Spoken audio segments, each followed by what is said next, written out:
Learn Excel from Mr. Excel Podcast, episode 2259. Fill in the blanks in the annoying outline view of a pivot table. Hey, welcome back to the Mr. Excel Netcast. I'm Bill Jelen. This is one of these things that has driven me crazy for years. If I create a new pivot table with two items in the row field, for example, maybe sector and customer, and then show revenue.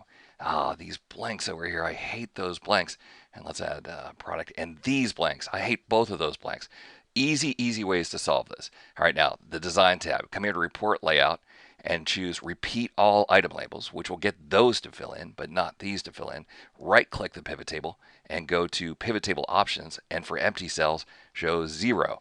I tell you what, if I had $1 for every time I've done that, I would have thousands of dollars. But the great news, if you have Office 365, just come here to File, Options, Data, make changes to the default layout of pivot tables, edit default layout, repeat all item labels, just turn that on for every pivot table, and then pivot table options for empty cells show 0.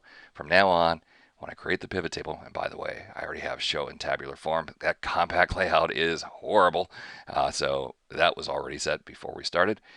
Now when you create your pivot tables, everything will just be filled in, which is the way we want it because we might be copying this data later to reuse, and you don't want blanks there.